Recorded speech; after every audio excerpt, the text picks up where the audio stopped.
Simulasi transmisi data pada model OSI. Apa itu OSI layer? OSI merupakan singkatan dari Open System Interconnection.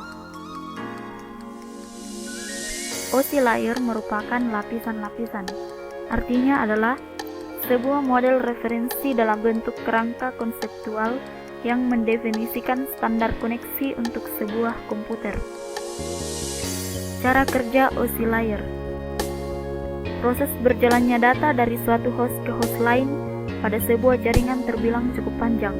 Semua data tersebut harus melalui setiap layer dari OSI untuk dapat sampai ke host tujuan.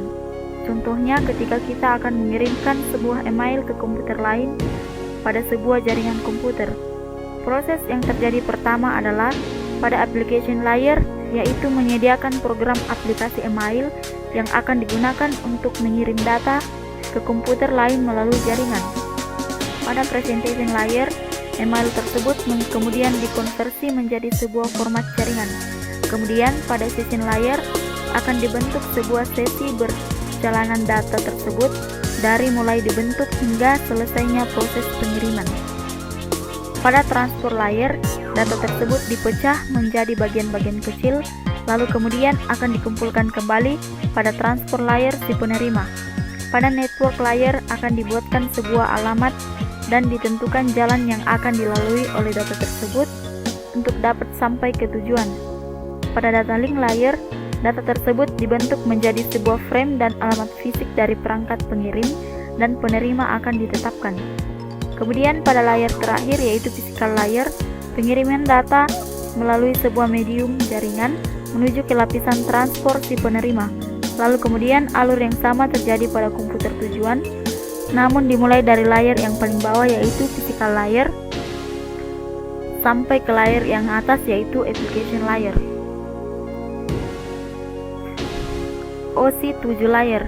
Yang pertama application layer, presentation layer, session layer, transfer layer, network layer, dan data link layer, physical layer. Simulasi layer OSI. Yang pertama, application layer. Fungsinya menunjang aplikasi untuk berkomunikasi melalui jaringan. Yang kedua, presentation layer. Fungsinya memformat data hingga dapat dikenali oleh penerima. Yang ketiga, session layer. Fungsinya membentuk koneksi kemudian memutuskannya ketika seluruh data telah terkirim. Yang keempat, transfer layer. Fungsinya mengatur flow control acknowledgement dan mengirim ulang data yang diperlukan. Yang kelima, network layer. Fungsinya menambahkan alamat jaringan pada paket. Yang keenam, data link layer. Fungsinya menambahkan MAC address pada paket. Yang ketujuh, physical layer. Fungsinya mengirim data melalui media transmisi.